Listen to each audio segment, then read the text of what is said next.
할렐루야. 우리는 이 세상의 모든 것을 다 알고 또 모든 것을 다 이해할 수도 없습니다.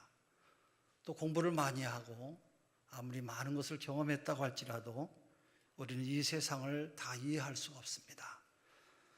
바퀴벌리는 머리가 잘려도 한 달까지 살 수 있다고 그래요. 그 이유는 바로 혈압이 포유동물과 다른 데 있기 때문이라는 것입니다. 그렇기 때문에 머리를 잘라내도 살아나고 출혈로 인해서 죽지 않을 뿐만 아니라 호흡을 하는데도 머리를 필요로 하지 않는다고 그래요. 다만 먹고 보고 방향을 잡는데 바퀴는 바로 머리가 필요할 뿐이라는 것이에요. 거북이는 결코 늙어서 죽는 법이 없대요. 거북이는 150년 이상을 살아도 노년의 특성을 거의 드러내지 않는다고 그래요. 다만 상처를 입거나 잡아먹히거나 병들어 죽을 뿐이에요. 또 우리 가정에서 기르는 고양이의 똥은 색깔이 야광이라고 그래요. 그래서 밤에도 고양이 똥이 어디 있는지 그거를 금방 알 수가 있다는 거예요. 또 새우의 심장은 머리에 붙어 있어요. 돼지는 하늘을 쳐다볼 수가 없어요. 우리는 이런 것들의 이유를 우리가 다 모릅니다. 천하 만물을 만드신 하나님께서 그렇게 만드셨어요. 하나님은 참으로 이 세상을 재미있게 그렇게 만드셨어요. 그리고 세상에 신기한 일들도 참으로 많이 있어요. 우리는 그 모든 일을 다 알 수도 없고 또 안다고 할지라도 그 모든 것을 다 이해할 수가 없어요. 그렇기 때문에 우리가 너무 많이 알아도 안 되고 너무 또 많이 안다고 해서 아는 척해도 안 돼요. 또 쉽게 포기하지도 말아야 돼요. 하나님의 뜻에 하나님의 원하심에 맡기고 최선을 다하면 우리를 통해서 하나님의 거룩하신 뜻이 이루어질 줄로 믿습니다. 예수 믿는 사람은 세상 사람들과 다른 것이 많이 있어요. 그 중에 하나 또 다른 것은 세상 사람들은 자기의 지식과 경험과 그리고 자기의 판단에 의지해서 자기의 길을 갑니다.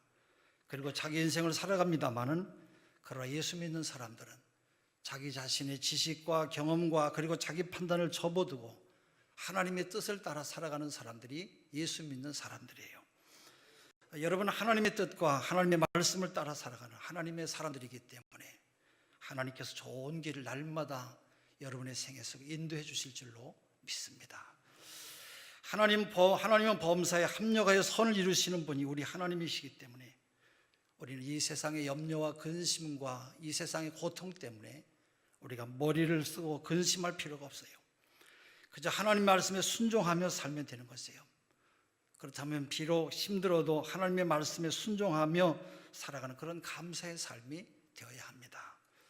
힘들고 어려워도 있어야 되는 자유라고 하면 있어야 되고 지켜야 하는 자유라고 하면 지켜야 돼요. 그것이 바로 하나님 마음에 합한 삶이에요. 오늘 우리가 읽은 이 본문에 누가복음 15장 11절에서 24절에 보면 바로 버려진 사람이 돌아오는 것과 죄인들이 회개하고 돌아가는 것이 얼마나 하나님 앞에서는 귀한 것인가 하는 것을 가르치기 위해서 예수님께서 설명하신 탕자의 비유예요. 비유는 일상적인 것과 누구나 다 알고 있는 것을 통해서 전혀 알려지지 않았거나 쉽게 이해할 수 없는 것을 이해하기 쉽게 비유를 통해서 우리에게 잘 알려주시는 말씀이 비유의 말씀이에요. 오늘 본문에 보면은 어떤 부잣집에 두 아들이 있었는데 그 중에 둘째 아들이 장차 자기에게 분배될 유산을 아버지께 미리 달라고 부탁했어요. 당시 이 아들은 아버지의 재산인 상속이 보장되어 있는 사람이에요. 창세기 31장 14절, 민수기 27장 8절, 신명기 21장 7절. 그러나 그런 유산은 대부분 아버지가 돌아갔을 때 받는 것이에요. 근데 둘째 아들은 왜 서둘러서 이렇게 자기의 몫을 달라고 아버지에게 이렇게 졸랐겠습니까? 이런저런 여러 가지가 이유가 있겠습니다만 그 중에 가장 첫째가 될 만한 이유는 지금 자신이 처한 자리가 마음에 들지 않았어요. 아버지도 계시고 형도 있어서 아마 자유롭지 못했을 것이에요. 아버지와 형이 있으니 안심이 되고 평안하다는 생각을 갖기보다는 신경 써야 될 그런 불편한 존재로 여겨서 독립하고 싶었어요. 이 부잣집 둘째 아들은 아버지와 아들의 관계를 깨지 않는 한 얼마든지 편안하고 행복한 삶을 살아갈 수가 있었어요. 그러나 그는 아버지와 함께 있으며 누릴 수 있는 이 모든 것들을 다 포기했어요. 아들의 자리, 동생의 자리, 가족으로 묶여있는 관계가 싫었던 그는 돈만 있으면 어디든지 가려고 무엇을 하든지 자기가 멋있게 살 수 있다고 아마 생각을 한 것 같습니다. 그 성경에 보면 허랑방탕하여 허비하더니 그랬어요. 그래서 아버지에게 자신에게 상속될 재산을 미리 달라고 했던 것이에요. 그러나 아들이 재산을 나눠달라고 한다고 해서 쉽게 내어줄 아버지가 어디 있겠어요. 아마도 상당히 아버지와 함께 설명할 수 없을 만큼 부자지간에 많은 논쟁을 했을 것이에요. 그래서 결국 돈을 받아서 아버지를 떠나간 그 아들이 여러분 어떻게 살았습니까? 그 13절의 말씀을 한번 같이 보세요. 13절을 읽습니다. 그 후에 며칠이 안 되어 둘째 아들이 재물을 다 모아가지고 먼 나라에 가 거기서 허랑방탕하여 그 재산을 낭비하더니, 허랑방탕해서 그 재산을 다 허비했대요. 허랑방탕해서 아버지로부터 받은 재산을 다 허비한 것이에요. 돈은 성실하게 쓰고 정직하게 벌어서 땀 흘려서 벌고 아끼고 잘 관리하고 필요에 따라서 멋지게 쓸 수도 있어야 되는데 이 둘째 아들은 허랑방탕하며 살았어요. 이 허랑방탕이라고 하는 말은 허랑과 방탕이라고 하는 그런 뜻인데, 허랑이란 말은 바로 행동이 허황되고 착실하지 못한 것을 말해요. 방탕이란 말은 술과 여자에 빠져서 행실이 나쁘다는 그런 말이에요. 헬라어로는 아스토스라고 하고 무절제하게 방종하게 타락하여라고 하는 그런 뜻이 있어요. 한마디로 이 부잣집 둘째 아들은 자기 관리도 못하고 돈 관리도 못하고 아버지로부터 받은 유산을 다 써버리는 아주 무절제한 사람이에요. 그래서 그 14절에 보면 궁핍해졌다 그렇게 말하고 있어요. 궁핍한지라. 궁핍해졌다고 하는 말은 돈 떨어져서 거지꼴이 되었다는 것이에요. 돈 떨어지니까 돼지 기르는 일을 하게 됐어요.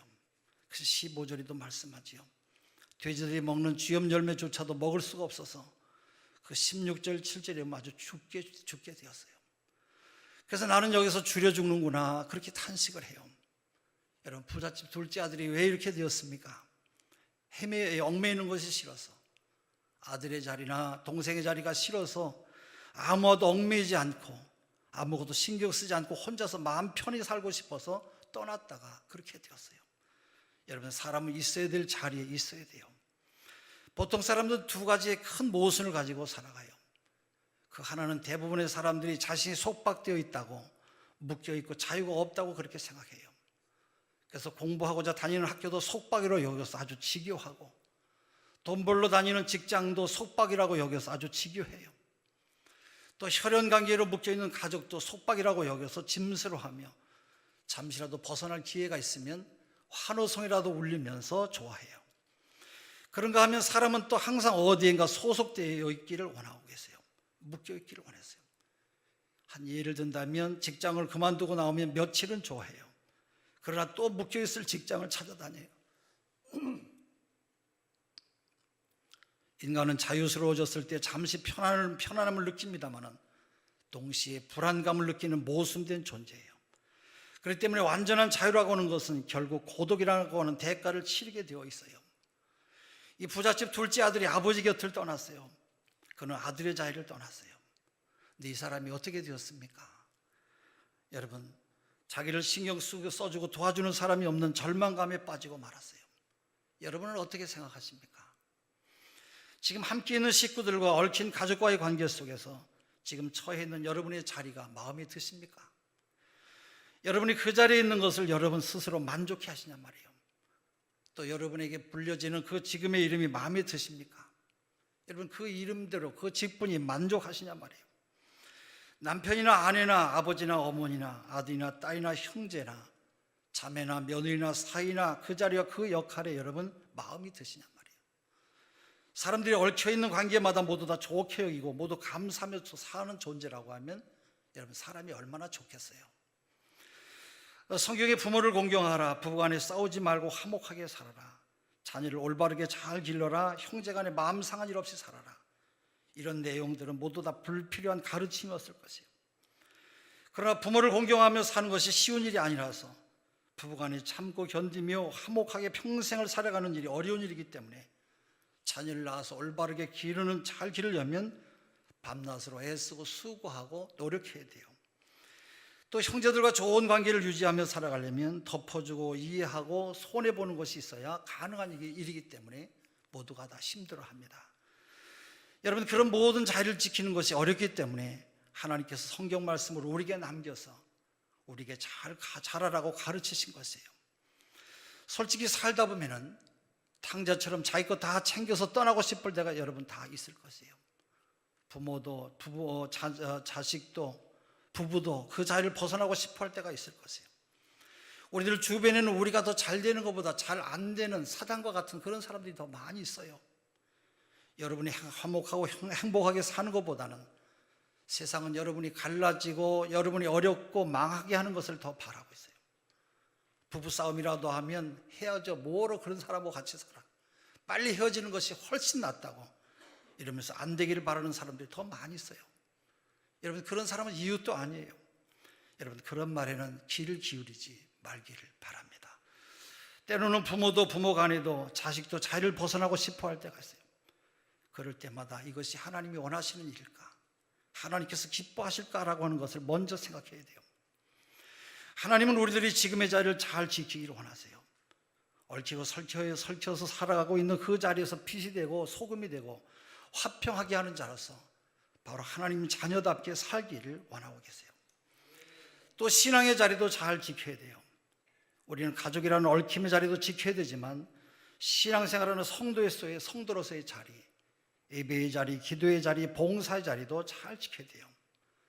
그러나 많은 사람들이 탕자처럼 그런 자리에서 벗어나고 싶어하고 간혹 그만두고 싶어 하기도 해요. 여러분, 그것이 하나님께서 기뻐하시는 일이겠어요? 그게 정말로 하나님 마음에 드는 생각이겠냐 말이에요. 요즘 신앙생활하는 분들 가운데는 등록하지 않고 교회에 출석하는 분들이 많이 있어요. 여러분, 왜 그래요? 속박당하는 것이 싫기 때문에 그래요. 물론 그 중에 특별한 사정이 있는 분들도 계실 것이에요. 그러나 그런 사람은 신앙적인 매임이 없어서 편안할지는 모르지만은 영적으로는 허전함을 가지고 살아가는 어떤 의미에서 매우 불쌍한 그런 사람들이에요. 물론 교회에 얽매여 있다고 하는 것이 때로는 짜증날 수도 있지만 그것을 통해서 바른 영적인 성장을 하고 그 속에서 삶의 가치와 신앙생활의 맛을 느낄 수가 있어요.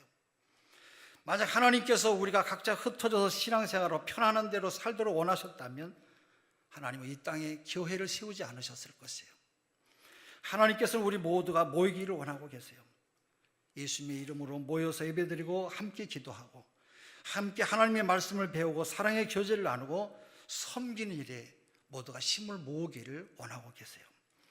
그래서 모이기를 피하는 어떤 사람들의 습관과 같이 하지 말고 오직 권하여 그날이 가까움을 볼수록 더욱 그리하자, 히브리서 10장 25절에 말씀하고 있어요. 여러분, 진정한 자유는 속박을 속성으로 하고 있어요.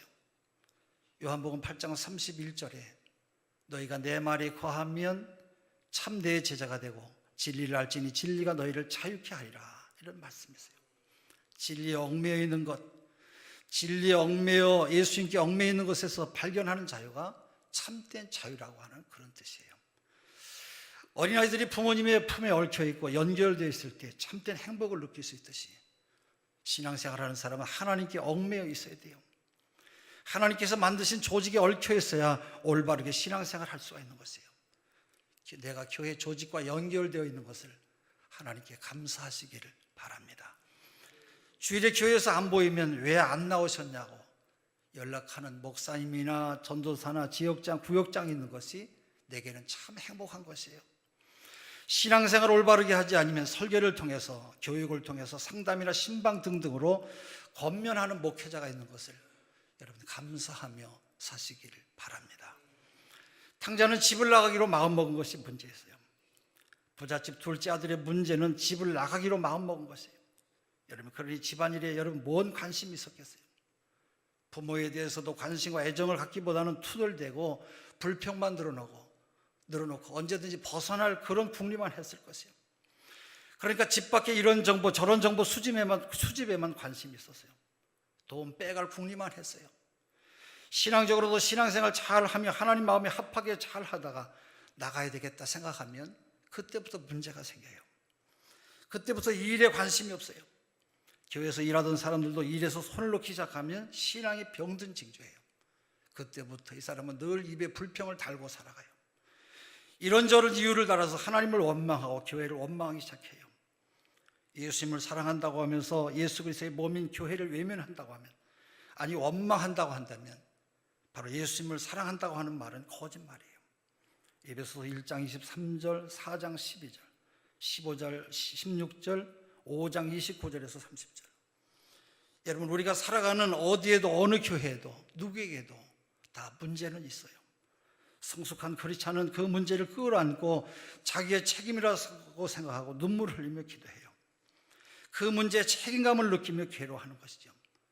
그러나 성숙하지 못한 사람은 모두 다 남의 탓으로 돌려요. 강아지를 키우는 사람은 강아지가 볼일을 보고 나면 얼른 치워요. 다른 사람이 볼까봐, 아니면 밟을까봐 얼른 치워요. 왜냐면 내가 주인이기 때문에 그래요. 그러나 손님은 어떻게 말해요? 아이고, 저 개똥이네. 그리고 얼른 피해버려요. 여러분에게 묻고 싶어요. 여러분은 신기천교의 손님이십니까? 아니면 주인이십니까? 성숙하지 못한 그리스도인은 당장 아버지 집을 떠나려고 생각하면서부터 아버지의 재산을 빼갈 마음을 먹고 아버지를 졸랐던 것처럼 하나님의 것을 빼갈 생각을 해요. 주의를 빼가려고 그래요. 그래서 주의를 빼먹어요. 예배를 빼가려고 그래요. 그래서 예배를 빼먹어요. 헌금을 빼가려고 그래요.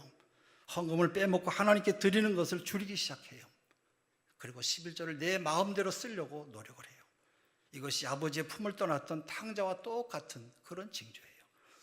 자기 뜻대로 하면 잘 될 것 같지만 스스로 돌이키지 않으면, 아니 있던 자리를 회복하지 않으면 내 인생의 험한 꼴을 만나기도 하는 것이에요.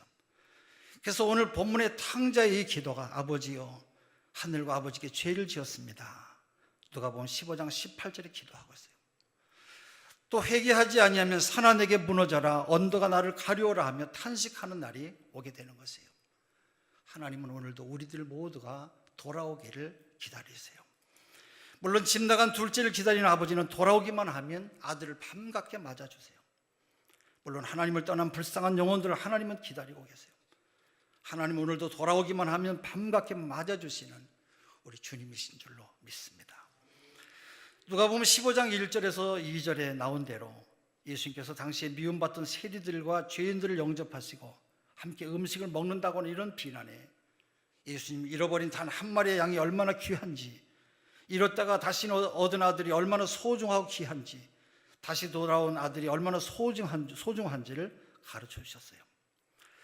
누가복음 15장은 이런저런 과거를 묻지 아니하고 맞아주신 아버지를 가리켜서 바로 하나님께서 주시는 말씀으로 말씀하고 있어요. 한 생명을 귀중히 여기신 하나님의 사랑을 전하는 말씀이에요. 여러분, 이것이 바로 복음이고 이것이 은혜예요. 들을 수 없는 소리를 은혜로 듣는 소리가 바로 복음이에요. 받을 수 없는데, 받을 자격이 없는데 주는 것은 그야말로 베풀어 주시는 하나님의 혜택을 누리는 것이 은혜인 것이에요. 할렐루야. 그렇다고 해서 하나님이 나갔다 돌아와야 여러분 환영해 주시는 분입니까? 아버지 속 썩이고 돌아와야 기쁘게 만나시는 하나님이시단 말이에요. 아니에요. 있는 거 다 털어먹고 돌아와야 기쁘게 맞아주시는 하나님이냐 말이에요. 아니에요. 여러분, 복음의 말씀을 듣고 은혜를 받는 것입니까? 어떻게 하는 것입니까? 옛날에 제가 군대를 제대하고 청년 때에 교회 부흥회를 열심히 참석했어요. 근데 그때 부흥사들은 깡피였다가 회개하고 돌아오고 못된 짓을 많이 했다가 돌아오는 그런 간증을 많이 했어요. 그래서 순진한 저는 일단 못되게 살아야 되는 게 아니냐, 깡패가 되었다가 회개해야 되는 것 아니냐 하는 그런 생각까지 많이 했어요. 그래서 저는 지금도 우리 성도들을 간증을 전혀 시키질 않아요. 왜냐하면 간증을 잘못 들으면 오해가 생길 수가 있고 자기 자랑으로 끝날 수가 있기 때문에 그런 것을 별로 그렇게 좋아하지 않아요. 하나님을 흠없고 순전한 것을 더 좋아하시는 분이세요. 여러분, 상처내지 마세요. 흠을 만들지 마세요. 깨끗하고 올바른 상태를 유지하기 위해서 노력하시기를 바랍니다. 가정에서나 교회에서나 일터에서 자랑할 만한 사람, 믿을 만한 사람, 본이 될 만한 사람으로 많은 사람들에게 삶이 되도록 그런 노력이 있으시기를 바랍니다. 예수 그리스도의 향례를 풍기며 살아가는 그런 귀한 믿음의 사람들이 되시기를 바랍니다. 부모가 보기에 든든한 자녀가 되어야 되고, 자녀가 보기에 마음이 놓이는 부모가 되어야 되고, 형제들이 보기에 믿어지는 그런 형제가 되어야 돼요. 신앙생활하면서도 목사가 보기에 마음이 놓이는 그런 성도들이 되시기를 바랍니다. 어떤 분은 집사가 되어도, 아니 권사 장로가 되어도 신앙생활 5년 10년 해서도 불안하고 마음이 놓이지 않는 사람이 있어요. 우리 모두는 다 천하보다 귀한 존재들이에요. 누구도 버림받지 않았어요. 예수 믿는 우리는 하나님의 자녀, 천국 백성으로 영생이 보장된 사람들이에요. 다만 아버지를 등진 둘째 아들 탕자처럼 순간순간 이런저런 핑계로 하나님을 등지는 것이 문제예요. 여러분, 하나님을 등지면 지옥이지요. 하나님을 등지면 지옥에 가는 것이에요. 엊그제 목사님들이 모인 자리에서 들은 말씀인데요, 요즘은 지옥이 수리 중이래요. 우리 한국 사람들 때문에 수리하기 시작했대요. 한국 사람들이 지옥에 가면 처음에는 아주 뜨겁다고 아주 무서워하고 벌벌 떨다가 거기서 놀며 자며 친구도 사귀고 그 다음에 아주 재밌게 잘 논다 그래요. 왜 그런가 알아봤더니 한국에는 전국적으로 찜질방과 불가방이 많아서 그런 것에 아주 익숙하다 보니까 지옥을 두려워하지 않는다는 거예요. 그래서 지옥을 더 뜨겁게 만들려고 지옥을 전체 지금 다 수리를 하고 있다는 거예요. 여러분, 그런 것과는 우리가 관계가 멀어야 돼요. 우리는 그런 것과 상관이 없는 그런 사람이 되어야 돼요. 하나님과 함께 있으려면, 우리의 가족들과 함께 어울려 살려면 신경 쓰이고 힘든 일들이 얼마나 많이 있어요. 아무리 힘들고 어렵게 신경 쓰이는 일이 많이 있어도 하나님과 함께 있어야 돼요. 참고 견디며 가족과 함께 있어야 돼요. 그것이 바로 하나님의 뜻이에요. 하나님으로부터 여러분 멀어지지 마세요. 교회로부터 멀어지지 마세요. 잠시 영화로운 것 같지만 그것은 패망의 길이에요. 가족들을 귀하게 여기고 지지고 볶고 여러분 싸우며 사는 것이 행복인 것을 아시기를 바랍니다. 물론 어렵고 어려운 줄 알아요. 힘든 줄 알아요. 그러나 견고하며 흔들리지 말고 항상 주의 일에 힘쓰라고 그랬어요. 왜냐하면 너희 수고가 주 안에서 헛되지 않은 줄 알미라고 고린도전서 15장 58절에 말씀하셨기 때문에 그래요. 여러분의 수고와 여러분의 땀 흘림이 바로 여러분이 상한 마음을 움켜쥐고 사는 것이 헛되지 않은 것을 믿으시고 범사에 승리하는 삶을 살아가시기를 주의 이름으로 축원합니다. 기도하겠습니다. 하나님 아버지, 하나님을 등지고 살아가는 어린 석은 사람이 되지 않게 도와주시옵소서. 하나님께서 얽히고 설키게 만들어주신 가족들을 귀하게 여기며 살아가게 하여 주시옵소서. 적을 두고 신앙생활하는 교회에서 함께 신앙생활하는 모든 성도들이 모두가 기쁨과 감사가 있게 하여 주시옵소서. 성숙한 그리스도인이 되어서 문제를 끌어안고 기도하며 책임감을 느끼며 살아가는 성도들이 되게 하여 주시옵소서. 예수 그리스도 이름으로 기도합니다. 아멘.